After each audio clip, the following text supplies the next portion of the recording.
सन 1947 हमारे देश, हमारे घर हिंदुस्तान को आज़ादी मिली।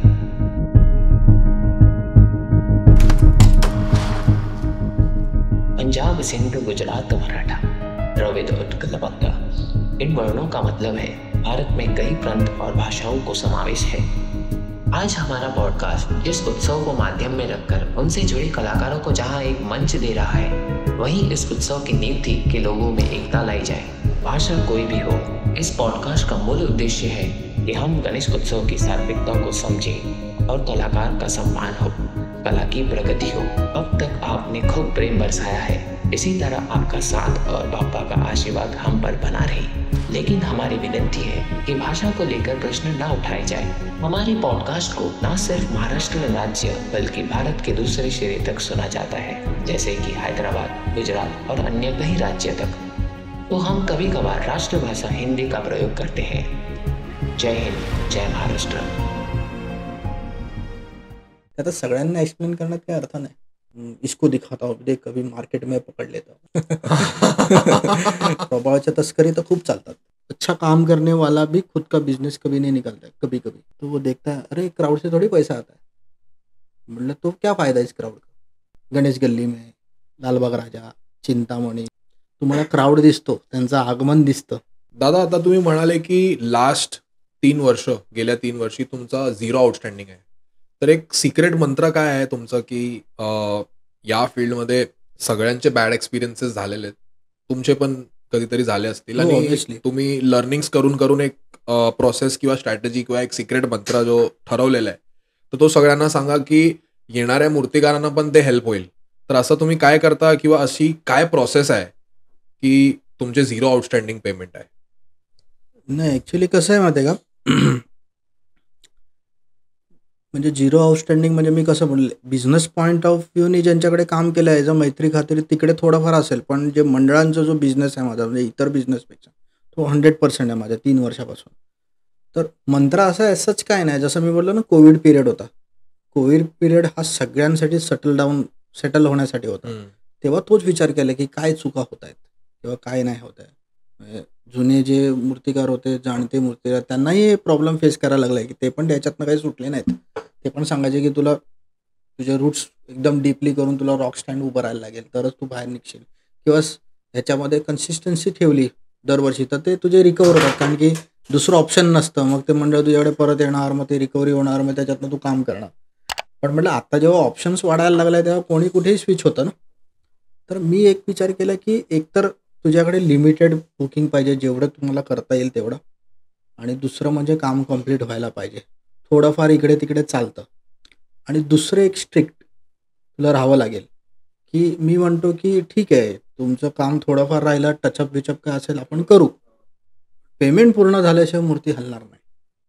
किंवा जर तुम्हाला मूर्ती नसेल आवडली तर मूर्ती इथेच ठेवा, तुम्हाला 100% आम्ही पेमेंट जेवढं तुम्ही केलेलं आहे तेवढं आम्ही तुम्हाला रिएम्बर्स करून देणार, पण मूर्ती नाही न्यायची। आवडली नाही तर मूर्ती नाही न्यायची।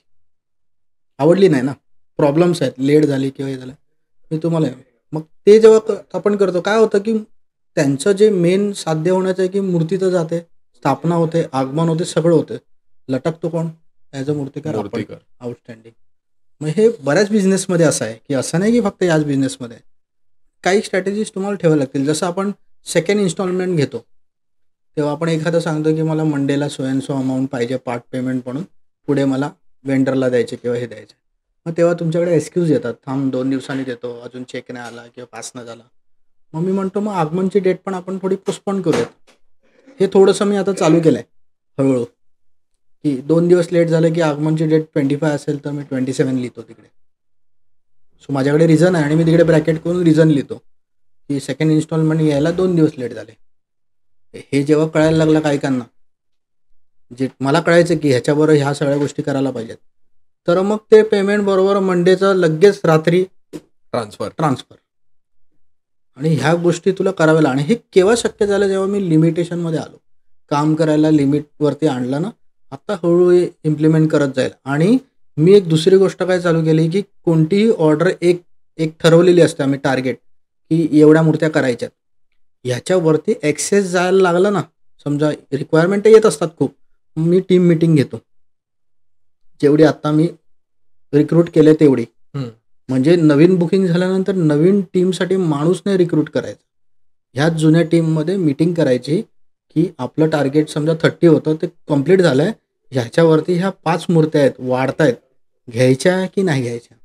हम्म. मग टीम मला कॉन्फिडन्स देते की हे जर आपण अशा पद्धतीने जर केलं ना, तर ही त्याच्यात एखादी मूर्ती होऊ शकते. कळलं? म्हणजे सोने पे सुहागा हम्म. टार्गेटच्या वरती. करेक्ट. मग ते कॉन्फिडन्स देतात, तेव्हाच मग मी ते येस म्हणतो आणि मग ते मंडळाला मी ॲक्सेप्ट करतो आणि मग आम्ही पुढे चालतो. त्याच्यामुळे होतंय काय की टीम इन्व्हॉल्वमेंट पण आली. असं नाही की टीमला खूप इम्पॉर्टन्स दिला पण पाहिजे, कारण की ते तुमचे एक्सटेंडेड हात आहेत. बरोबर. बरोबर आहे. तर त्यांचा कॉन्फिडन्स येतो. मग त्यांना जरी ताप आलेला असता ना, तरी त्याला नेग्लेक्ट करतात की अरे आपण एक मूर्ती एक्स्ट्रा घेतलेली आणि ते आपल्याला करायचे आहे एवढं टार्गेट झाल्यानंतर पण. मग ते तेवढ्याच जीवतोडीने काम पण करतात. ते टार्गेट आम्ही अचीव करतो आता 3 वर्ष झाले आणि त्या पद्धतीने आम्हाला ते सगळं त्याचे रिझल्ट पण दिसायला लागले. सो खूप जण मला बोलतात परेलला का नाही येते. तर आता हे पहिले प्रिपरेशन, जसं आपण डोमेस्टिक क्रिकेट खेळतो ना रणजी परत ट्रॉफी. जाण्यासाठी, तसं खेळायचं, प्रिपेअर व्हायचं आणि मग काय तो सेटअप लावायचा. कारण की सिनेरिओ बदलत जाणार, जसं एक POPचं एक टांगती तलवार आहे. बरोबर आहे. हम्म. आणि ह्या सगळ्या गोष्टी आणि इम्पॉर्टन्स आणि एक मूर्तिकाराला पण एक इम्पॉर्टन्स मिळाला पाहिजे. खूप जण मला म्हणतात की खूप रूड आहे, हे आहे ते, पण तुम्ही जेव्हा येता बसतात, मी कोणत्याही ह्याच्यामध्ये एक्सप्लेनेशन द्यायला बसलेलो असतो. जे माझ्यावर बसलेत त्याच्यातले फार कमी जणांना एक्सपिरियन्स असेल की हा फक्त एवढंच आहे की मी लॉजिकल बोलतो आणि स्ट्रेट फॉरवर्ड बोलतो. हे एवढं होणार, तुमचं ब्रॅकेट किती आहे, किंवा खूपदा मंडळ येतं आमचं असं आगमनाचं असतं, एवढं क्राऊड आमच्याकडे आहे, हे ते. मी सिम्पल बोलतो, तुमच्याकडे गाभाऱ्याची काय स्ट्रॅटेजी आहे आणि तुमचं ब्रॅकेट किती आहे. ब्रॅकेट म्हणजे एक्झाम्पल बजेट किती, त्या ब्रॅकेटच्या बाहेर तुम्ही एक्सटेंड करू शकता की नाही करू शकता. ते ब्रॅकेट ऐकल्यावर मी क्लिअरली सांगतो एवढ्या ह्याच्यामध्ये माझ्याकडे ह्या रेंजमधल्या मूर्त्या आहेत, तर ह्या ब्रॅकेटमध्ये हेच बसू शकतो. तुम्हाला ब्रॅकेट एक्सटेंड करून जर करायचं आहे तर मी त्यांना क्लिअरली विचारतो, जेव्हा तुम्ही एक्सटेंड करतात तेव्हा तुम्ही फंड कसा देणार, म्हणजे तुम्ही गोळा कसा करणार. समजा एखाद्याचं एक्झाम्पल ₹1,00,000 बजेट असेल आणि मी त्यांना 180 सांगितले, ते थोडंसं डिस्कशन करून येतात आणि ठीक आहे फायनल करतात. ते म्हटलं हे 80,000 तुम्ही कशाने फायनल केलं. नाही आम्ही मॅनेज करू, एक जण आहे स्पॉन्सर, तो देणार आहे. म्हटलं देणार आहे की अकाउंटमध्ये आलेत. देणार आहे फक्त बोललाय ना. म्हटलं मग हे नको करू, तुझ्या 1,00,000 जी बसणार आहे ना तीच मूर्ती घे. म्हणजे ऑटोमॅटिकली मी माझी पण रिस्क कमी करतो आणि मंडळाची पण रिस्क. आता ते 80,000 त्यांनी समजा कोण ₹1,00,000 देणार असतील, त्याच्यातले हे 80,000 ते मला देणार होते, पण कदाचित लास्ट मोमेंटला त्याच्याकडे घरी काय प्रॉब्लेम आला आणि त्यांनी ते ₹1,00,000 नाही दिले, तर हे 80,000 ते मला पेएबल होणार नाही, हे मला तेव्हाच कळतं. मग त्याच्यापेक्षा मी त्यांना सांगतो ह्याच ब्रॅकेटपर्यंत थांबा, 1,00,000च्या आतलीच मूर्ती घ्या, हे 80,000 काही तुम्ही करू नका उगाचच. आणि की तुमच्याकडे पेमेंट आलं तर तुम्ही देणार, मग मी तुम्हाला फोन करत राहणार. आणि मी हे क्लिअरली बोलतो. आजकाल मला तिकडेच कळतं की कॅपॅसिटी किती आहे, त्याच्यापेक्षा एक्सटेंड करून चालणार नाही. ते एक मी शिकलो त्याच्यात. मग खूपदा काय होतं ना, आपण बजेट दिलं, रे 180 दिले रे, पण शेवटला काय टनटन गोपाळ. तसं नको. मग मी त्याला फोन करतोय खजिनदारला, खजिनदार बोलतो ना आमचा पास क्लिअर नाही, जो स्पॉन्सर होता त्याच्या घरी प्रॉब्लेम झाला, त्याच्यामुळे त्याचे आले नाही, तो देणार आहे दिवाळीपर्यंत. म्हटलं दिवाळीपर्यंत. तर दादा आपण 2023ला एक कॉस्टिंग ठरवली होती, 2024ला सॉरी, एक तुमची एक मिनिमम कॉस्टिंग असते, ती प्रत्येक वर्षी चेंज होते. तर 2024ला तुम्ही पॉडकास्टवर सांगितलं होतं की एक 14 फुटाची बॉडी जी असेल नॉर्मली ट्रॉलीवर, ती अराउंड ₹5,00,000 जाणार. तर आता 2025चा तुमचा काय प्लॅन आहे आणि 2025 मध्ये कॉस्टिंग व्हेरी करणार की सेम राहणार? 6 lakhs डिरेक्टली 1 लाख. नो दया माया. आणि कोणी माया करत नाही तुमच्यावर.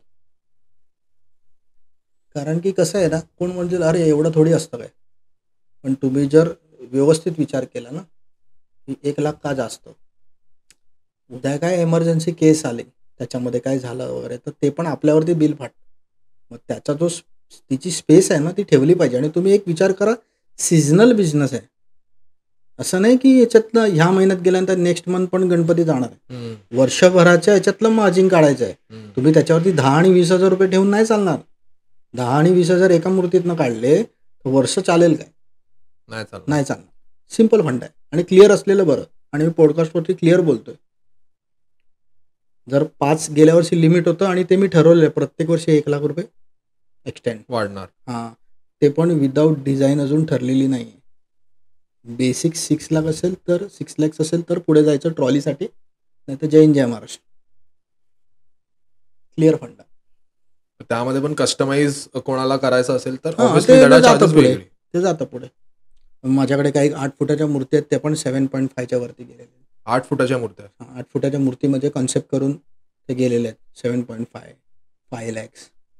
असं म्हणजे मी रेटचं हे बोलतोय म्हणून हे नाही. खूप जणांना वाटेल की हे पण खूप कमी आहे. टेक्निकली जेवढे एफर्ट्स तुम्ही टाकताय ॲज अ टीम, अजून आपल्याला खूप करावं लागणार सगळ्यांना. पण तुम्ही जर ॲक्च्युअल कॅल्क्युलेशन जर केलं ना, तर तुम्हाला कळेल की किती मिळत आहेत आणि किती जात आहेत. आता मी एक क्लिअरली सांगेल की जेवढे मूर्तिकार आहेत, जे मला असेच पर्सनली येऊन भेटतात, सगळ्यांचे प्रॉब्लेम्स आहेत. कारण की व्हॅल्युएशन प्रॉपर काढता येत नाही. हम्म. एक तर त्यांना मूर्त्या घडवायच्या असतात, दाखवायच्या असतात. त्याच्यामुळे काय होतं की एक मूर्तीचं काम दाखवायचं असते, ते 6 मूर्त्यांना दाखवण्यासाठी करतात. हम्म. एक मूर्ती दाखवायची आणि 5 मूर्त्यांमधनं बिझनेस पॉईंट ऑफ व्ह्यूने व्हॅल्युएशन करून काढायचं. करायचं असतं. हम्म. हे सगळंच व्हेरिएशन दाखवण्याच्या नादात त्या सगळ्या Loss गोष्टी होतात. प्रॉब्लेम. म्हणून मी जेव्हा 2015ला परेड वर्कशॉपला, तेव्हाच माझा ट्रॉलीवरचा रेट 3.5 होता. तेव्हा खूप जण बोलायचं, अरे आत्ताच तर आलाय, यंग आहे, एवढं कोण देतं काय 3.5. पण तुम्ही ॲक्च्युअली कॅल्क्युलेशन केलं तर ते करा आहे. फक्त आता तुम्ही मटेरियल कसं यूज करता त्याच्यावर पण डिपेंड. पण तुम्हाला खूप सिरियसली घ्यायला लागेल, नाहीतर मग ते तुम्ही खड्ड्यात जाणार. आणि असं नाही की मी डिनाय नाही करत आहे, माझे पण खूप सारे असे खड्डे आहेत, पण ते मी भरायचं चालू केलं आहे. मी थोडे थोडे करून भरतोच. आणि माझ्याकडे ती लिस्ट आहे. माझ्याकडे समजा 5,000 आले तर मी त्याला स्प्लिट करतो, 1,000, 2,000, 5,000. प्रत्येकाचे डेट असतात. आता कोणी समजा हे असेल तर त्याला मी ईदीला पाठवतो. वेंडर असेल तर रेलरोडमधले काही काय, ईद आली का मी त्यांना ईदीच्या वेळेला स्पेशल म्हणून 15,000 काही करून, तेव्हा मी एक ते टार्गेट ठेवतो. जर माझे जुने आणि नवीन पण काम चाललंय माझं त्यांच्याबरोबर, आणि ते फुल पेमेंट आता करतो मी त्यांना. काम झालं फुल पेमेंट. आणि त्यांना बोलतो 19 किती झालेत आता टॅली, त्याच्यातले मग कधी असं समजा 20,000 आले तर 10,000 याला 10,000 याला असं करून स्प्लिट करत अजूनही टाकतो. मग ते छोटे छोटे आपण पॅच बोलतो ना, हम्म. तसं. आणि ती 19ची वही माझी तशीच आहे.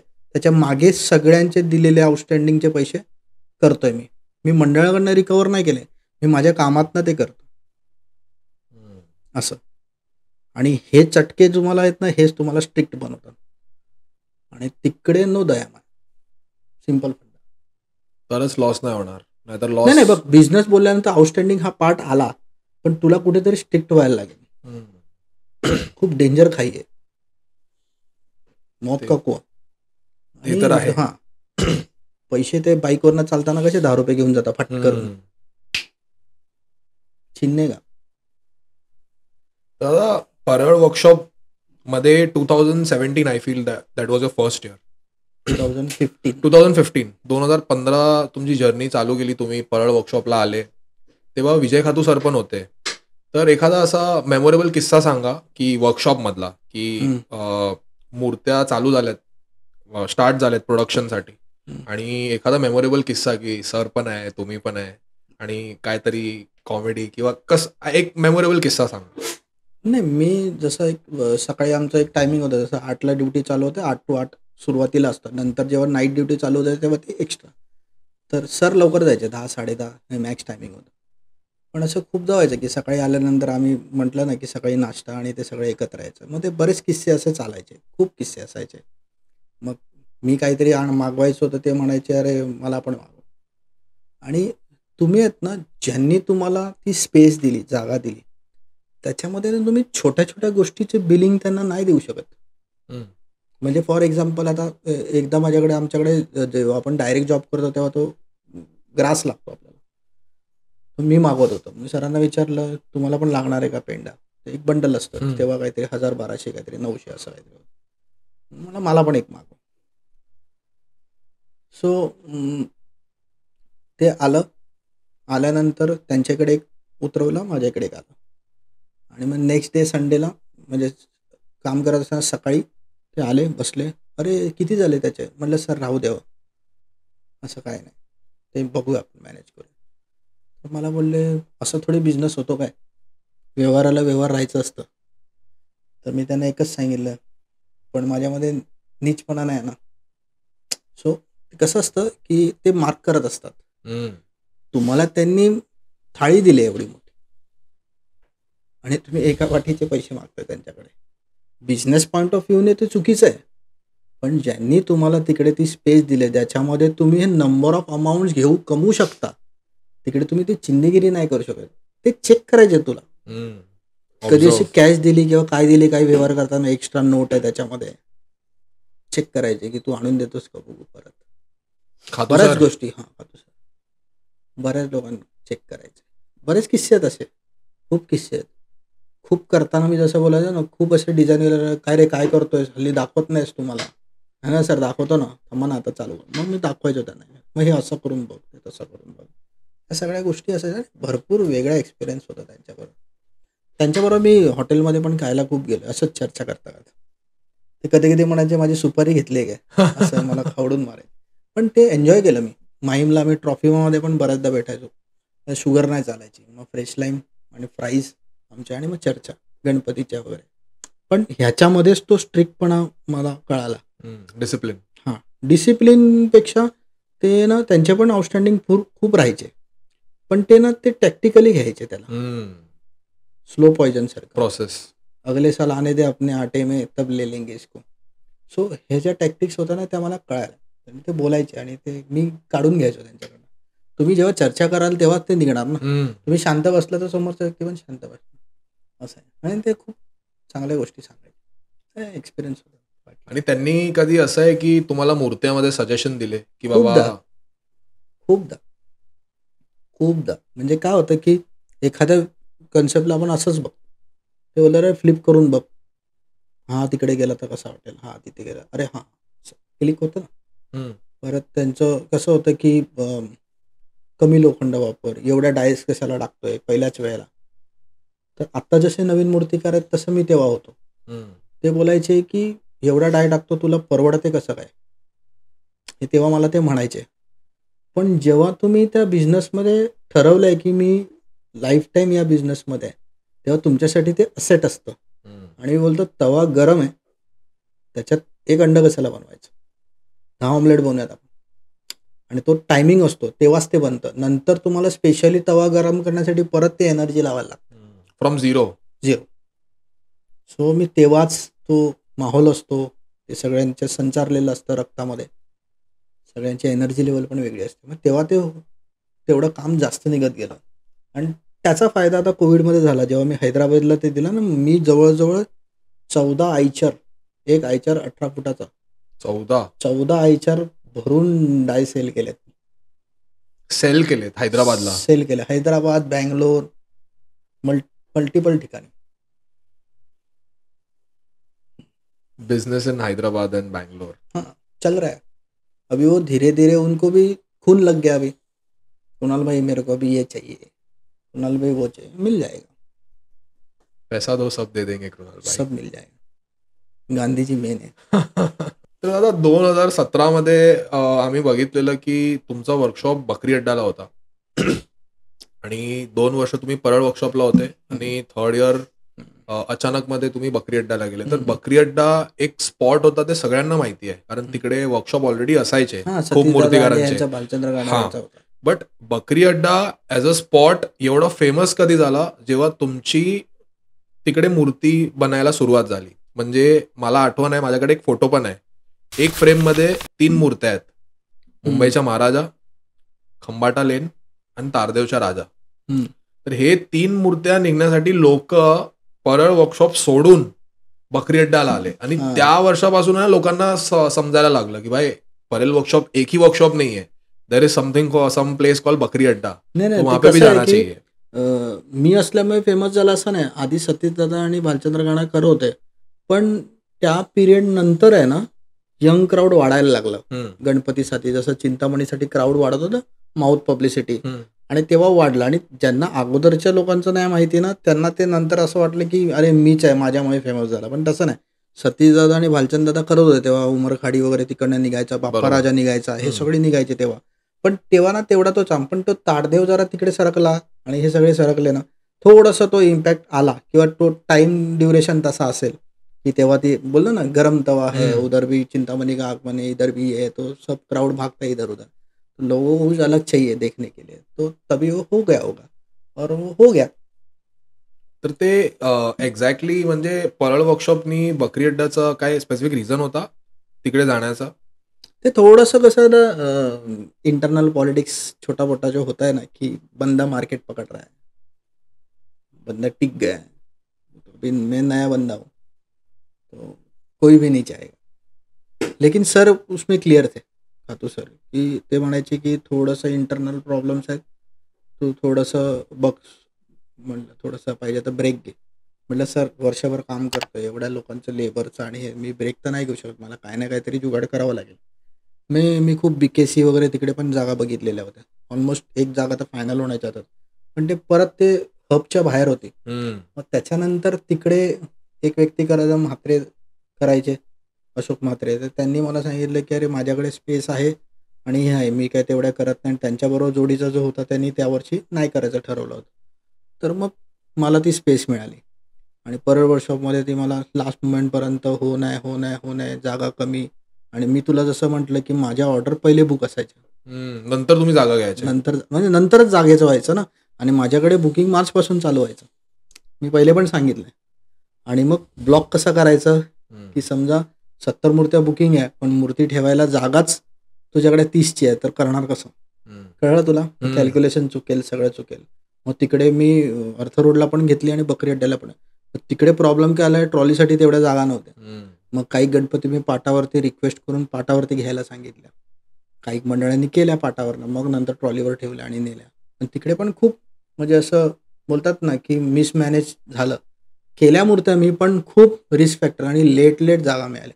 पळापळ होती इकडे आणि तिकडे, किती केलं तरी ते मॅनेज करणं सोपं नाही 2 स्पेसवर. असं आहे, केलं आपण त्याच्यात, पण त्यांनीच आपल्याला टफ बनवलं असं आहे. मग त्याच्यानंतर 18 आणि 19 मग मीच घेतलं बरोबर. दादा तुम्हाला असं नाही वाटत की सुरत आणि हैदराबादला जर आपण डायज विकतोय तर कुठे ना कुठेतरी मुंबईचा हा सिटीचा की बाबा सिमिलर होतं, म्हणजे मुंबईचा टेस्ट सुरतमध्ये पण आहे, मुंबईचा टेस्ट हैदराबादमध्ये पण आहे, तर कुठे ना कुठेतरी सिमिलॅरिटी वाढत चालली आहे. तर ही like we should take it in a positive way or like Mumbai is going like down? कोणत्या गोष्टीला तुम्ही कसं घेता त्याच्यावरती आहे. आता तू एक तुला मी एक्झाम्पल दिला, तर समजा सिद्धेशला कधी भेटलास ना, तर काही 1-2 मंडळ आहेत जी हैदराबादला पहिलेपासून मुंबईतनं न्यायचे, त्यांनी तिकडे गेल्यानंतर तिकडनं पण ती अजूनही इकडनंच नेतात, कारण की त्यांना ते माहिती आहे वो जो एक्स फॅक्टर जो मुंबई में है वो मिलेगा, वो मुंबई में मिलेगा, वो उधर नाही मिलेगा. काय होतं रे की तिकडनं ना ट्रॅव्हलिंग एक्सपेन्सेस 50,000 रुपये, ते जर वाचले ना तुमचे, तर तिकडे पण तो रेट मिळतोय. आणि दुसरं मी जेव्हा लास्ट टाइम म्हटलं 2022 काय होत होतं की इकडे डिसिजन होत नव्हतं आणि सगळे लेबर गावी जाऊन बसलेले. आता तुला काम करायच्या नंतर ती सिच्युएशन अशी असते. आता त्याच्यात ड्रॉबॅक्स होतील हे माहिती होतं मला, पण ती सिच्युएशन काढणं पण गरजेचं आहे ना. तुला समजा एखादा कास्टर पाहिजे किंवा फिनिशर पाहिजे, तर तू असं त्याला दिवसभर ठेवून नुसतंच पगार देऊ नाही, रुको अभी हो जाएगा काम, अभी चालू हो जाएगा, अभी चालू, असं नसतं. बॅकअप ठेवावा लागतो असं आहे. आणि मला असं वाटतं की तो ट्रेंड चालतोय तर चांगली गोष्ट आहे. त्यांचं व्हिज्युअलायझेशन चेंज होतं मंडळांचं, एखाद्या मूर्तीकडे बघायचं. त्याच्यामुळे जेव्हा ते येतील तेव्हा आपण त्यांना जर स्केच केलं ना, तर त्यांना कळेल की आपण काय सांगतोय. कारण की तिकडे कसं असतं, पहिली सुरुवातमध्ये पण असे टिटवाळा गणपती, पोट मोठं वगैरे असं असायचं. त्यांना एक्सप्लेन कसं करणार? आता तू इकडे आल्यानंतर त्यांना जर प्रपोर्शनवाला दाखवलं की इसको स्टँडिंग में ऐसा करेंगे, सिटिंग में इसको इधर बैठेंगे, तर त्यांना रिदम कळेल. हे एक गोष्ट झाली त्याच्यामध्ये. आणि मोस्ट ऑफ काय करतात की आता मुंबईमध्ये जे गणपती झालेले असतात समजा 2024 त्याचाच रेफरन्स घेऊन तिकडे आता ऑफ सीझनमध्ये चालू होतं, रेप्लिकास चालू होतं. त्याच्यामुळे काय होतं की त्यांना पण कळतं की कशा टाईपचं काम होतं. मग आम्हाला एक्सप्लेन करायला सोपं जातं. उद्या हैदराबादली कोणती पार्टी आली, हमको कोणाला भी ऐसा ऐसा चाहिए, तर त्यांना एक्सप्लेन करायला बरं पडतं. अच्छा हाँ धोती रियल रहता है, पता है, इसमें प्रॉब्लम होता है, हाँ वो निकलता है, पता आहे. मग एक्स्ट्रा एफर्ट्स लावायची गरज नाही आणि तुला व्हॅल्युएशन सांगून कमी वेळात तुझं ते काम होतं. त्याचा फायदा तो आहे. असं आहे. नाहीतर खूप सिलेक्टेड लोकांना माहिती असल्यामुळे तेच फक्त यायचे आणि मुंबईतनं गणपती घेऊन जायचे. असं आहे. आता तुम्ही मुंबईमध्ये पण विपुल जाधव यांना पण तुम्ही डाय दिलेली आहे. हां. आणि म्हणजे असं आहे की मुंबईचे जे पण मूर्तिकार आहेत, तर फॉर एक्झाम्पल एक स्टार्टअप करणारा एक मूर्तिकार आला तुमच्यासोबत, म्हणजे त्याची जर्नी स्टार्ट होते आणि त्याला तुमची डाय पाहिजे, तुमच्याकडून डाय बनवून घ्यायची आहे त्यांना, हं. तर तो ऑप्शन अवेलेबल आहे तुमच्याकडे की? आहे ना, पण त्याला ना ड्युरेशन असतं. 2 प्रकारच्या गोष्टी असतात. एकाला म्हणतो आपण डेव्हलप करून घेणं आणि एकाला वाटते की हे जे तुमची टाईप आहे ना तशी बनवून देणं. हे 2 टाईप्स आहेत. आणि तिसरी टाईप आहे की जे माझ्याकडे अवेलेबल आहे ते. तर मी नेहमी एखाद्याला सांगेल की आता समजा तुला एखादं प्रोडक्शन करायचं आहे, तुला त्याची मशीन बनवायची आहे. तर मशीनसाठी तुला लागणारं जे पॅटर्नची जी डाय असते ना, त्याच्यावरती तुझं प्रोडक्ट जो डिझाईन केलेला आहे, तो जर तुझ्याकडे युनिक असेल ना, तर तू मार्केटमध्ये टिकू शकतो. तर तो तू कोणाकडनं करणार? जसं आपण एखादा टर्नर किंवा डाय मेकर बघतो. त्याच्याकडनं त्या प्रोडक्टची मेटलमध्ये डाय बनवून घेतो आणि मग आपल्या फॅक्टरीमध्ये जातो आणि त्याचं प्रोडक्शन चालू करतो. सो ते डायचं कॉस्टिंग, एवढी छोटी डाय घेतली तरी 2-2 लाखाच्या 3-3 लाखाच्या त्या डाय असतात मेटलच्या. जर तू एखादा प्रोडक्ट बघितला, बॉटल घे एक्झाम्पल, तसंच आहे. तू जर डेव्हलप केला ना एखादा चेहरा तुझ्यासाठी, बॉडी डेव्हलप केली, तर मग ती तुझ्याकडेच राहू शकतं आणि तेवढं मी तुला आश्वासन देऊ शकतो की मी तुला डाय बनवून दिली. मग नंतर तू कसं यूज करतो ते तुझ्यावरती. आणि दुसरं काय असतं रे की प्रेशर एखाद्या मूर्तीवरती. आता समजा मी ठरवलं की मी 30 मूर्त्या करणार आणि माझ्याकडे 300ची मागणी आहे. तर एवढं प्रेशर मी कसं घेऊ? त्यांना डिवाइड करावं लागेल. सो माझा टच कुठे मिळेल तशी मला सोय तर करून ठेवावी लागेल. तशी मी सोय करून ठेवली माझ्या सराउंडिंगमध्ये. मग त्यांना तो टच मिळतो. मग जेव्हा त्यांना असं वाटतं की नाही अभि ह्याच्यात पण आमचं मन भरत नाही, आम्हाला अजून केपीकडनं काहीतरी पाहिजे, ते चांगलं व्हॅल्युएशन घेऊन माझ्याकडे येतात की ह्याच्यापेक्षा अजून चांगलं काहीतरी मला पाहिजे.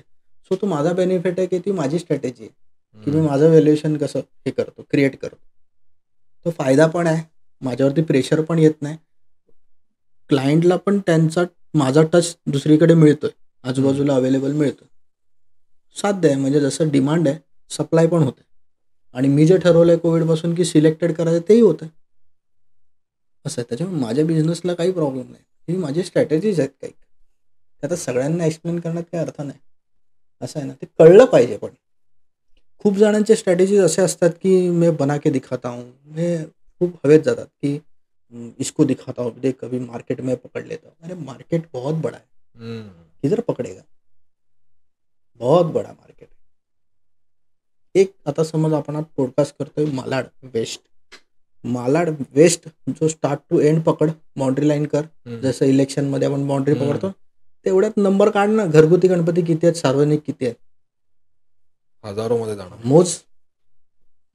तर आता अख्खा मुंबई आहे, मुंबई, ठाणा, नवी मुंबई, कुठचं पण सेक्शन एक एक वेस्टर्न लाईनचे स्टेशन मोज चर्चगेट्स पासून. प्रत्येक एरियामध्ये किती गणपती बसत असतील, कसं प्रोव्हाइड करशील? आझाद मैदान पण कमी पडेल. तेवढी कॅपॅसिटी आहे आपली द्यायची नाही. तुला डिवाइड तर करावं लागेल, तुझं प्रेशर तर तुला हे करावं लागेल. असं आहे. तुमच्याकडे कुठल्या मूर्तिकारनी अपार्ट फ्रॉम विपुल जाधव मागणी केलेली आहे डायची मुंबईवरनं? मुंबईवरनं सच मागणी नाही केली आहे, पण खूप जणांकडे आहेत ते सांगू शकतो. पण ठीक आहे, ऑलरेडी दिलेली आहे डाय? नाही, असे बऱ्याच जणांना दिले आहेत, पण ते देऊन पण तस्करी करून भरपूर घेतलेले आहेत. अच्छा. प्रभावाच्या तस्करी तर खूप चालतात, खूप. तो दादा, जो भी नए मूर्तिकार है जो अभी उभरते हुए आ रहे हैं, 1 साल हुआ है, 2 साल हुआ है, या फर्स्ट ईयर होगा किसी का अगले साल, तो उसको एक्सपीरियंस लेने के लिए कौन से वर्कशॉप में जाना चाहिए या फिर कहाँ से उनको स्टार्ट करना चाहिए, उसके बारे में थोड़ा बताइए. मैं तो सीधा बोलूँगा ना कि उन्होंने कोई वर्कशॉप में काम करना चाहिए जिसमें टाइम शेड्यूल एकदम, जैसे हम लोग कंपनी में काम करते हैं ना वैसा होता है. डिसिप्लिन से. एक तो थाने में जाएगा तो बोइंजकर, हाँ, उधर जाएगा तो प्रॉपर मैनेजमेंट. बाद में अमरावती में एक है जिराफे करके, उधर जाएगा तो तुझे प्रॉपर मैनेजमेंट देखने को मिलेगा. मूर्ति का काम कैसे होता है, प्रिसाइजली काम और दूसरा कुछ नहीं. उधर जाके काम करो, 1-2 साल निकालो, सब पता चल जाएगा कि रूल्स एंड रेगुलेशन क्या होते हैं, डिसिप्लिन क्या होता है, ये पहले सीख के आओ। हमारे इधर एक दुष्यंत हटकर करके बहुत पुराने, उनके वर्कशॉप में काम करो। कहाँ है उनका वर्कशॉप? वसई में ही है, बहुत पुराने, जानी मानी हस्ती है। जैसे तुम लोगों ने नाम सुना होगा राम सारंग, हाँ ये खातू, बाद में यानी खातू के भी पहले, खातू सर के पहले राम सारंग थे, श्याम सारंग थे, बाद में वेलिंग थे, उस टाइम के थे वो। जो इधर से तब रास्ता भी नहीं था, तब अच्छा था, तब बोट से लेके जाते थे लोग, पेन में मूर्ति लेके जाते, अलीबाग लेके जाते थे। जैसे आप अभी एयरपोर्ट देख रहे हैं ना, उड़न, वो उल्वे, न्यू भिवंडी, मुंबई वाला। हाँ उधर भी मूर्ति जाता था, वसई से।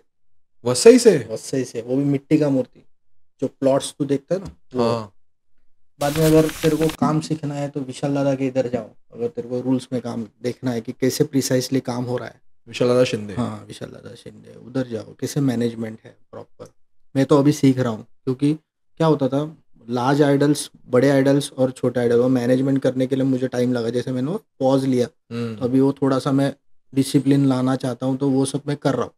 लेकिन मेरा एक एटमॉस्फेयर है थोड़ा सा, वो जो जॉली रहना और वो सब, तो वो भी मैं मेंटेन कर रहा हूँ, और धीरे धीरे उसको लाइन पे ला रहा हूँ। अभी मैं फुल्ली बोल नहीं सकता कि मेरे पास प्रॉपर डिसिप्लिन है, लेकिन अभी से वो हम लोग ने 1 साल हुआ उसको थोड़ा इम्प्लीमेंट करना चालू किया। तो आगे आगे उस वही लाइन पे, जैसे मैंने रेफरेंस बताया, उनसे कुछ टिप्स देखने के बाद पता चलते हैं कि ये फॉलो होना चाहिए। उनका बेनिफिट एक ये भी है कि उनके पास साइज लिमिटेशन है, उसका बेनिफिट भी है उनके लिए। जैसे नए मूर्तिकार अगर कोई आ रहे हैं, तो उन्होंने क्लियरली डिसाइड करना चाहिए कि मुझे कौन से साइज में जाना है काम करने के लिए, ये फिक्स होना चाहिए। अगर बड़ा करना है तो एक टाइम में बड़ा ही करो, छोटा मत करो। दोनों काम नहीं हो गए, अगर टीम होगा तो होगा, लेकिन मैनेजमेंट में प्रॉब्लम होगा, बहुत प्रॉब्लम होगा। और मैं तो बोलता हूँ कि कम से कम 5 से 6 साल किसी वर्कशॉप में काम करो। क्या होता है, नए बंदे लोग 1 साल काम करते हैं, उनको लगता है हो गया, हम लोग बिजनेस कर सकते हैं, डिमांड भी है ना उतना, क्लाइंट तो आता है लेकिन एग्जीक्यूट नहीं कर पाते, तो फिर बाद में बोलते हैं कि अरे घाटा हो गया, लॉस हो गया। ये भी रीज़न है उसके पीछे, इसके वजह से भी बहुत प्रॉब्लम। तो फास्ट रिजल्ट्स के पीछे ना भाग के थोड़ा पेशेंस रख के आपको रूट्स स्ट्रॉन्ग करना है आपका बहुत। और आपके हिसाब से 5 से 6 साल एक आर्टिस्ट को काम करना चाहिए वर्कशॉप में। मैं सिंपल एग्जांपल लेता हूँ, बहुत अच्छा काम करने वाला भी खुद का बिजनेस कभी नहीं निकलता है, कभी कभी उसको मैनेजमेंट भी आना चाहिए, सब हैंडल करने भी आना चाहिए। जैसे हम लोग एग्जांपल ले, एक आर्किटेक्ट हो, कि हर कोई आर्किटेक्ट अपना खुद का फॉर्म नहीं निकलता है, कोई किसी आर्किटेक्ट के पास काम को भी लगता है, उसका हेड हो जाता है, प्रोजेक्ट हेड और वो सब। तो ऐसे एग्जांपल लेके तू चल कि सब लोग बॉस बनने लग गए, तो ऐसे सब में वो टैलेंट नहीं होता कि वो एग्जीक्यूट कर पाएंगे। एक सिंगल प्रोजेक्ट वो लोग हैंडल कर सकते हैं, मल्टीपल प्रोजेक्ट हैंडल के लिए वो अंदर भी होना चाहिए थोड़ा सा, तो ये भी मालूम होना चाहिए। तो वो जो कैलकुलेशन है ना, कैसे ग्राउंड पे आने के बाद कैसे होता है, वो पहली बार होता है, तो फिर बहुत लोगों के लॉसेस हो जाते हैं उसमें। मैं भी था यंग, लेकिन मेरा प्रिपरेशन था, मैं बहुत सालों से वर्कशॉप पे जा रहा हूँ खातू सर के, क्या मैनेजमेंट है, कैसे चला। जैसे सिद्धेश, आपको लगा रहे कैसे इतना पिकअप कर लिया, सीधे डिगोए, उसको पता है इतने सालों से कैसे चल रहा है, कैसे मैनेजमेंट होता है, कैसे होता है, वही मंडल है, हर एक मंडल का माइंडसेट कैसा है। और मैं ना मंडल लोग को ग्रेड में बिठाता हूँ। ओके। हाँ, मेरा एक ग्रेड सेक्शन है, वो कैसे मैं वो नहीं बताऊँगा, बहुत सारी चीज़ें बता दी, लेकिन ये मैं नहीं बताऊँगा। मैं हर एक एरिया से जब मंडल आता है ना, तो मुझे पता होता है कि इसका बाउंड्री लाइन क्या है, उसको उस हिसाब से टैकल करता हूँ। हर एक एरिया में एग्जांपल दे देता हूँ। साउथ बॉम्बे में जैसे क्राउड होता है ना, उसका रहन सहन अलग है, बराबर है, उसका माइंडसेट अलग है। वैसे ही मंडल लोग में भी, गिरगांव के मंडल, लालबाग के मंडल, लेबर कैंप में जाएगा, धारावी में जाएगा, साइन में जाएगा, कुर्ला में जाएगा, माइंडसेट। मालाड में आएगा अलग तो मालवनी में अलग ये है, पुष्पा पार्क के एरिया में आएगा अलग माइंडसेट है। माइंडसेट भी साइकोलॉजी समझो उसकी, उसमें तुझे बहुत कुछ पता चलेगा कि कौन कितने पानी में है और कौन तुझे कितना वैल्यूएशन दे पाएगा, अफोर्ड कर पाएगा कि अफोर्ड नहीं कर पाएगा। मैं तो खुल्लम बोल सकता हूँ कि मुझे चल जाएगा इतना बजट, बोलने को क्या जाता है, लास्ट में कुछ ना कुछ रीजन निकाल के काट देंगे, फिर क्या करोगे? सिंपल है। तो हम इतने टाइम से देखते आ रहे हैं, जैसे पहले मंडल्स का फोकस मेजरली डेकोरेशन पे होता था, स्वच्छता पे होता था, जैसे पूजा इतने बजे होएगी, मॉर्निंग में होएगी। मतलब आजकल स्थापना पूजा बहुत लोगों का मैं देखता हूँ, जैसे बहुत लोगों का आगमन होता है वो दिन पे, और आगमन स्टार्ट होता है अराउंड 9-10 बजे का टाइम होता है, फिर 11 बजे आगमन स्टार्ट होता है। गणेश चतुर्थी के दिन की बात कर रहा हूँ मैं। अच्छा, और फिर 4-5 बजे मूर्ति मंडप में आती है और फिर स्थापना पूजा होती है। मतलब टेक्निकली फर्स्ट डे जो स्थापना पूजा का होता है, मुहूर्त का तो कोई बात ही नहीं होता है उसमें, इन लोग के हिसाब से वो निकल जाता है। तो आपका इस पे क्या कहना है कि मंडल्स को वो परंपरा रखनी चाहिए, एटलीस्ट स्थापना दिन पे पूजा करो और फोकस ज्यादा इस पे करो, ना कि और एक्टिविटीज पे? और एक्टिविटीज भी होनी चाहिए बट उसका एक बैलेंस भी होना चाहिए। नहीं, कैसे देख, मैं मंडल के पॉइंट ऑफ व्यू से नहीं कह सकता हूँ, मेरे पॉइंट ऑफ व्यू से कह सकता हूँ कि जो जो बिजनेस में मैं हूँ ना, क्योंकि मैंने कभी मंडल हैंडल नहीं किया है, लेकिन उनके सिनेरियो मुझे पता है। लेकिन जब मंडल मेरे पास आते हैं ना, तो वो क्या कहते हैं, पहले क्या दिखाते हैं, जब नए होंगे, मेरा फर्स्ट इंटरेक्शन है समझो, तो वो बताते हैं ये देखो हमारा आगमन, इतना क्राउड है। तो मैं उनको आंसर देता हूँ, अरे वाह बहुत क्राउड है, एक ने भी 1000 रुपये दिया तो कितना कलेक्शन हो गया। तो बाद में उसके 2 बंदे मुझे देखने लग जाते हैं। तो ये मेरा आदत है। तो वो देखता है, अरे क्राउड से थोड़ी पैसा आता है। मतलब तो क्या फ़ायदा इस क्राउड का? क्राउड तो मैं भी अभी इधर सेटअप लगाऊंगा, ट्रस्ट लगाऊंगा, 5 मिनट लगा दूंगा, पूरा मेरा एरिया भर जाएगा। भर जाए, हाँ। गाभारे में कितना क्राउड आ रहा है मंडप के अंदर, वो तेरे दान पेटी में तेरे को चंदा देगा या तो कुछ देगा, तो उसमें से तेरा मंडल सरवाइव होगा। उसमें से तो कुछ एक्स्ट्रा कुछ कर सकता है, जैसे कि तुम लोग सोशल वर्क करते हो, कुछ करते हो, तो वो क्राउड होता है, इट्स अ क्राउड, उसका कोई वैल्यूएशन नहीं, खाली दिखने के लिए मॉब दिख रहा है। हाँ, अगर वो कुछ दे रहा है ना तो मुझे बता, तो ये मुझे वीडियोस और ये सब दिखा, उससे मैं उसको पूछता हूँ, गाभारा दिखा, मूर्ति जिधर रखा है वो एम्बियंस दिखा, फिर उससे मुझे पता चलता है कि ये कितना उसमें एफर्ट्स डालेंगे नहीं डालेंगे, तो मैं आगे बढ़ता हूँ। जैसे मैंने स्ट्रैटेजी चेंज की ना, कस्टमाइज काम करना, तो उसके ऊपर से मैं डिसाइड करता हूँ। अभी क्या होता है कि पूरा एफर्ट्स आगमन में है, गाभारा में खाली मूर्ति है। अभी मैं क्या बोल रहा हूँ कि बहुत लोग है ना, 1 महीना पहले मूर्ति लेके जाते हैं, 1.5 महीना पहले मूर्ति जाते हैं। पहले क्या होता था, जल्दी मूर्ति लेके जाने का ये क्या था कि हमको आगे सेटअप बनाना है, बड़ा बड़ा सेटअप, इसके लिए जल्दी मूर्ति लेके जाते हैं। अभी तू देखेगा मोस्ट ऑफ लोग जल्दी मूर्ति लेके जाते हैं, मूर्ति तो वैसे ही रहता है, सेटअप कुछ नहीं रहता है, खाली आगमन के लिए। तो क्या मतलब, सब नहीं बोल रहा हूँ, सिलेक्टेड कुछ कुछ लोग का जो एरिया वाइज जोग्राफिकली कंडीशन ऐसा है कि पहले लेके जाना पड़ता है, फिर सेटअप लगाना पड़ता है। जैसे खेतवाड़ी में नैरोज एरिया है, बराबर, उधर लेन्स बहुत छोटे हैं, डेड एंड एरिया है, तो उधर मूर्ति जाके फिर आगे का सेटअप लगता है, वो मैं मानता हूँ। लेकिन तू मोस्ट ऑफ देख ले, हर एक को क्यूरियोसिटी रखना है मूर्ति के बारे में आगमन के टाइम पे, और एक ही जगह पे मूर्ति रखना है, तो काय का क्यूरियोसिटी पहले ही दिख गया।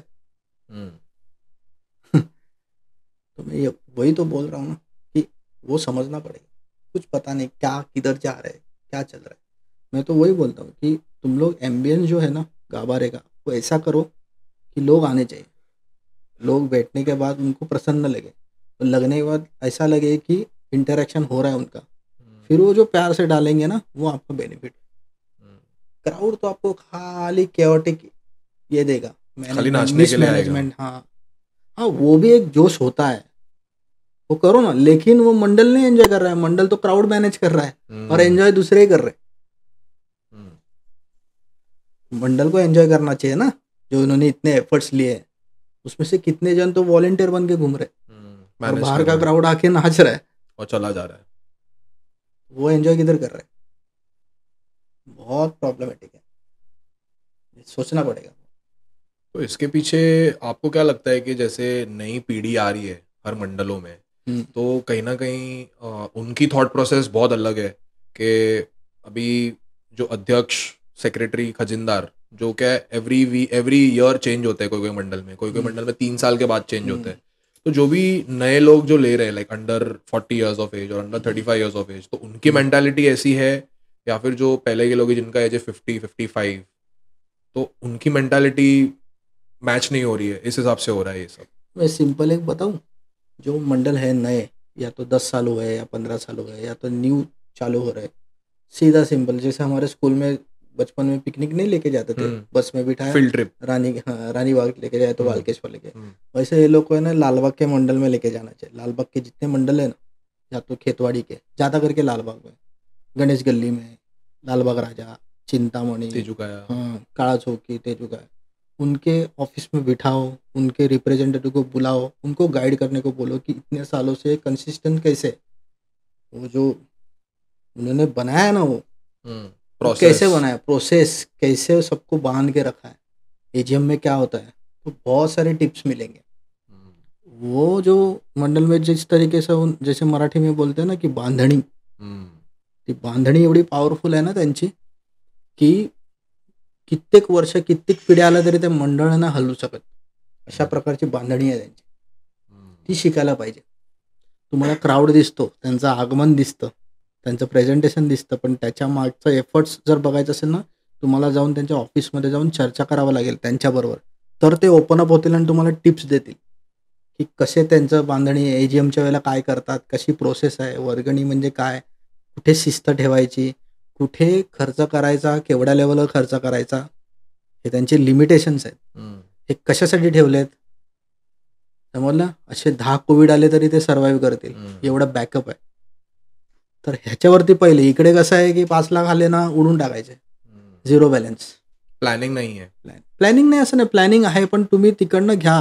मलाही काही वाटलं तर मी जसं बोललो खातू सरांकडे गेलो, कोणत्या मोठ्या आर्टिस्टकडे गेलो, तर आपण त्याच्यावर बसून चर्चा करतो, असं आहे।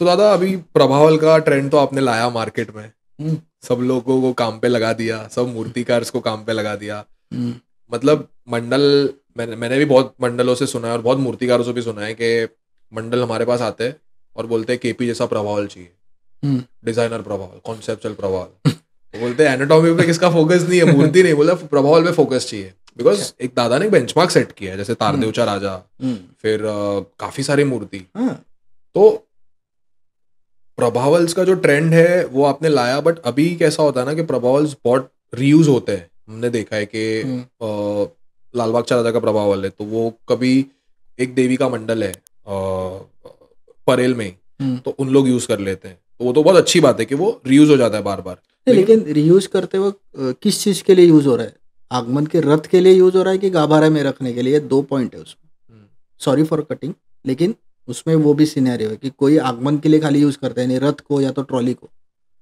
और कोई जिधर स्थापना होती है वो मूर्ति को फिटिंग करते हैं, तो वो 2 अलग अलग चीज़ें हैं, ऐसा है। तो बहुत सारी चीज़ें ऐसी है, क्योंकि मैंने कैसे है ना, मैं एक्सेप्ट करना बंद कर दिया था, क्योंकि मैं अगर मूर्ति बना रहा हूँ तो ये मैं क्लाइंट को बोलता हूँ ये तुम्हारा है, बाद में इसके बाद में विसर्जन में तुम रख रहे हो या कर रहे हो वो तुम्हारा लुकआउट है, क्योंकि मैंने लेना तो बंद कर दिया था, क्योंकि मैंने 1 साल 15 में ऐसा किया था, लेकिन मेरे पास बहुत सारे आने लग गए प्रभाव, लेकिन मैं बोला कि यार लेके कुछ मतलब नहीं है, मुझे तो कुछ नया देना है। और दूसरा चीज़ क्या होता है कि अगर हम लोग गणपति अगर किधर बिठा रहे तो हर एक चीज़ उसकी नई होनी चाहिए, जैसे मेटल है, वुडन प्लैंक है, प्लाई है, मूर्ति का जो मटेरियल हम लोग जो यूज़ करते हैं वो सब नया होना चाहिए, 100%, हाँ वो नया होना चाहिए। तो उसके बेस में मैंने 90% उसका धीरे धीरे करते करते करते अभी 100% तक आ गया कि अभी उसको नहीं करना है। तो वो कैसे है ना कि मंडल के पास एक रहने लग गया, तो फिर इसका क्या करूँ, तो बहुत लोग उनको अप्रोच होने लग गए, दूसरे मंडल हो या मूर्तिकार हो, कि हमको दे दो, हम लोग नेक्स्ट यूज़ करेंगे। तभी वो हर एक मूर्तिकार का और इनका ये है कि मेरा जो डिसीजन था वो मेरे हिसाब से मुझे जो करना था वो मैं किया, बाकी जो लोग कर रहे हैं वो, क्योंकि मैं खाली वो एक्सेप्ट क्यों नहीं कर रहा हूँ, क्योंकि यूज़ होने के बाद उसके बाद वो किधर रखा जा रहा है वो मुझे दिखने लग गया। जब मैं सबब में घूमता था, हर एक जगह पे, जब आप लोग भी घूमते हो, जिनको गणपति के बारे में पता है, वो जो कौन से भी गलियारों में घूमोगे तो उधर प्रबल दिखेगा आपको, लेकिन वो किस तरह से रखा हुआ है, उधर क्या हो रहा है, वो धुला हुआ है कि नहीं, जगह कैसा है, अच्छा जगह है कि नहीं पता नहीं, बाद में वो अपना निकल के आएगा फिर मूर्ति को लगेगा, तो वो मुझे थोड़ा सा खटकने लग गया। तो तब से मैंने 2017 से उसको बंद कर दिया। 2016 तक थोड़ा बहुत चलता था, लेकिन 17 से मैंने एक्सेप्ट करना बंद कर दिया कि तुम लोग का है प्रॉपर्टी, तुम लोग उसके लिए पे कर रहे हो मुझे, तो बाद में तुम लोग इसको किधर भी यूज़ करते हो, डेकोरेशन में, तुम्हारे पूजा का जो मोमेंट होता है उसमें यूज़ कर सकते हो, लोगो लगाने के लिए यूज़ कर सकते हो, age a notice board use कर सकते हो। तो तुम लोग, और बहुत लोग मंडल ने, मेरे पास जो इमेजेस है बहुत मंडल लोग के, कि उन्होंने अच्छी तरह से यूज़ भी किया है, किसी मंदिर को डेकोरेट करने के लिए लगाया, नवरात्रि में मंदिर को डेकोरेट करने के लिए किया है, पूजा में यूज़ किया है, as a notice board use किया है। ऐसे बहुत लोगों ने अच्छी जगह पे यूज़ किया है, लेकिन जब वो ऐसे गलियारों में रहता ना, तो फिर वो बहुत हर्ष जगह पे रहता है और उसकी देख नहीं पाते, ऐसी सिचुएशन में होता है वो। डर्टी सिचुएशन हाँ, होती है। यस, पूरा साल भर ऐसा।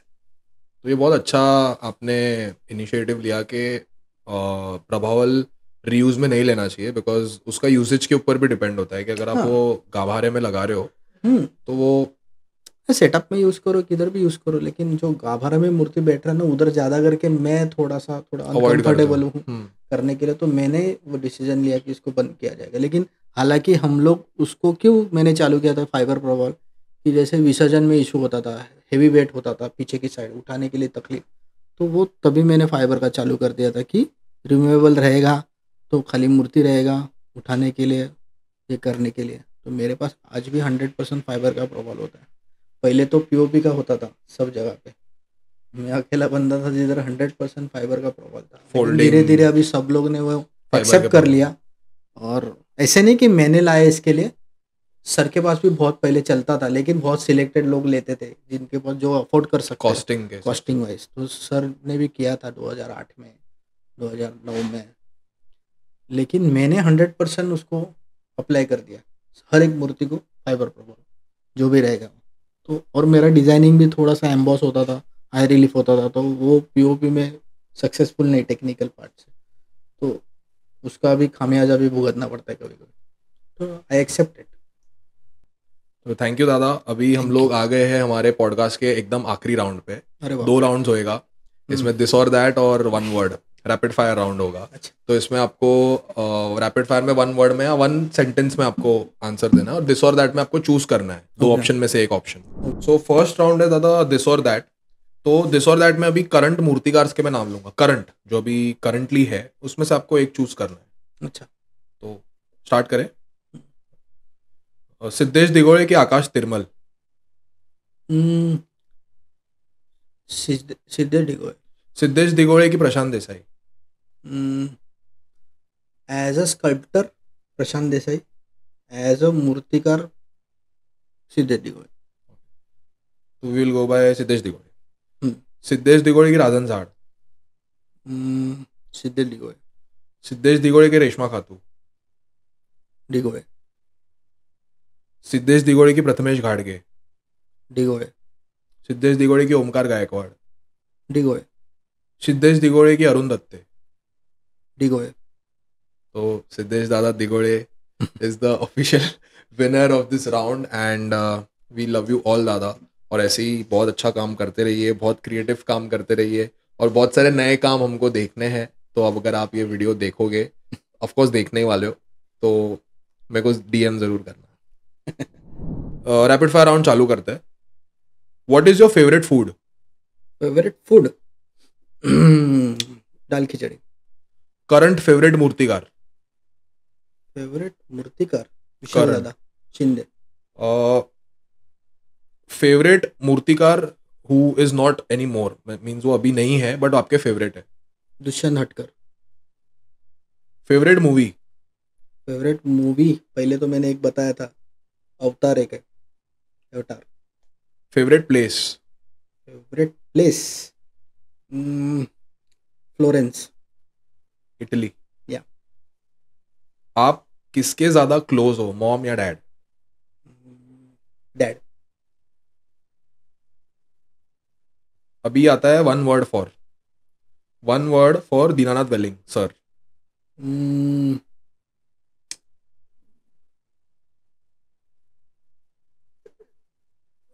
Risk taker. 1 word for Ganesh Galli. Management.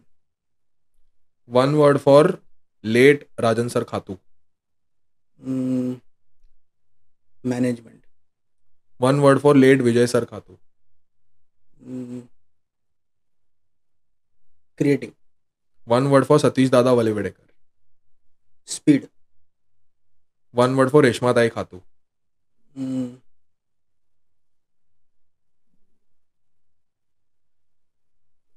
Good speaker. 1 word for Nare Park. Nare Park. दबंग. 1 word फॉर चिंचपोकलीचा Chintamani. Sweetness. Last but not the least 1 word for काला चौकीचा महागणपती.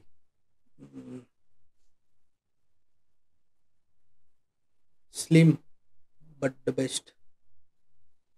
तो यहाँ पर हमारा एपिसोड ख़त्म होता है कृणाल दादा पाटिल के साथ, और मैं बहुत दिल से उनका शुक्रिया अदा करना चाहूँगा कि उन्होंने वापस आज हमें टाइम दिया और यहाँ पे आए. तो ये एपिसोड में बहुत सारे टिप्स उन्होंने दिए छोटे छोटे. तो आपको जो भी पसंद आए, जो भी आप ग्रैब कर सकते हो अपॉर्चुनिटी को, वो ग्रैब करिए और अपने लाइफ में इम्प्लीमेंट करिए. और लाइक, शेयर और सब्सक्राइब ज़रूर करना. जय गणेश. लाइक, शेयर और सब्सक्राइब ज़रूर करना. जय गणेश. ये है साउंड इंजीनियर. आवाज नहीं आया तो इसको पकड़ लेना. पहले मैं साउंड करूंगा. पहले तो साउंड करूंगा मैं. अरे मैंने वो मेरा शेर वाला नरसिंह वाला प्रोफाइल एकदा उस दिन ढाबे पे देखा हमारा इधर तो लगा हुआ. तो मैं अरे खरंच मस्करी नाही. क्या क्वेश्चन था यार, भूल गया. तस्करी. तस्करी से स्टार्ट करते हैं. लाल चंदन. उसके ऊपर तो दादा बुक लिख देंगे पूरी. आपको बुक लिखना चाहिए. E book. हम लोग को बन मस्का खाने जाना पड़ेगा सुबह. मैं रेडी हूँ. क्यों आपने इतना टाइम निकाल के ना हम लोग के लिए आए. अच्छा है नारियल का वो प्रथा आपके लिए तो कभी नहीं है. ये अभी हम भी बंद कर देंगे. एक और ऑडियो में अच्छी बात. गलती से भी अच्छा कर दो. आप नहीं देते हो फोटो. अरे बट आपका फोटो था ही नहीं, मैं अभी दे दूंगा. कैसे एयर ड्रॉप करेगा उनको. देखो गणपति बप्पा. मंगल मूर्ति.